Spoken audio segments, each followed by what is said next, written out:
Уран! Кыргызстандын 20 жылдык тарыхында биринчи жолу өлкөнүн куралдуу күчтөрү анык өзгөрүүлөргө кабылмакчы. Тийиштүү доктрина учурдагы аскердик саясий кырдаалга жараша кабыл алынды. Реформанын алгачкы жыйынтыктары жакынкы күндөрү чыга баштайт. Это реформа. Бул реформанын ишке ашышы көп жылдарга созулат. Анткени топ-тобу менен чечүүчү айрым жагдайлары бар. Бирок эң негизги маселелер кыска убакыттын ичинде чечиле баштайт. Анткени Коргонуу кеңеши талаптарды коюуда. Элементы этой реформы будут осуществлены. Реформанын алкагында өзгөчө башкы штаб түзүлмөкчү. Ал аскердик иштер менен гана алектенмекчи дешет демилгечилер. Ал эми Коргоо министрлиги куралдуу күчтөргө байланыштуу саясатты, бюджетти жана башка уюштуруу иштерин мойнуна алат. Улуттук гвардиясы да толукталмакчы.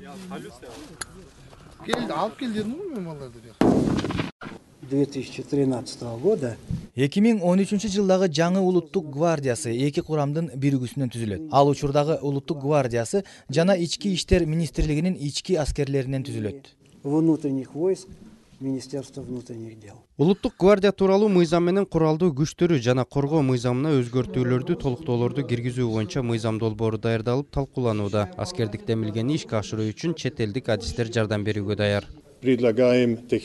Реформалар, коопсуздук тармагы, демократиялык жарандык көзөмөл жагынан техникалык колдоо көрсөтөбүз. Биз менен иштегиси келген өлкөлөргө жардам берүүгө даярбыз. Талкууларга тажрыйбалуу адистер катышты. Ал серепчилер бир гана аскердик маселелерде эмес, парламент, комитеттер, жарандык уюмдар жана массалык маалымат каражаттарына байланыштуу суроолордо адискөйлөр. И тем организациям, которые хотят с нами работать.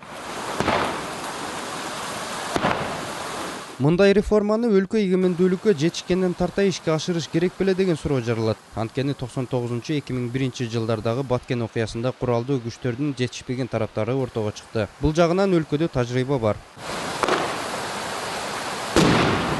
Канткенде да 2014 жылы Ооганстандан эл аралык куралдуу күчтөр чыгарылмакчы. Ошондой эле Манас эл аралык аба майданындагы аскердик базага байланыштуу АКШ менен болгон келишим соңуна чыгат.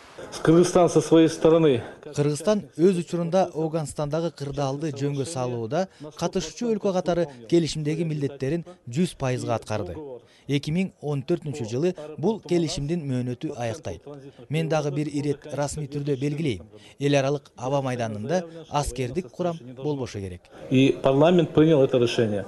Бирок бул маселенин экинчи тарабы бар. Ооганстандан эл аралык күчтөрдүн чыгарылышы менен Орто Азияда туруксуздук жаралышы толук ыктымал. Ага жараша реформалоо иштери кечиктирилген жокпу деген суроо жаралат. Кандай болгон күндө да туруктуулук өнүгүүнүн бир кепилдиги. По свидетельству наших афганских друзей, Биздин оогандык кесиптештерибиз күбө катары ал өлкөдө баңгизаттарын өндүрүү кескини өстү жана биздин аймагыбыз аркылуу ташылып жатат.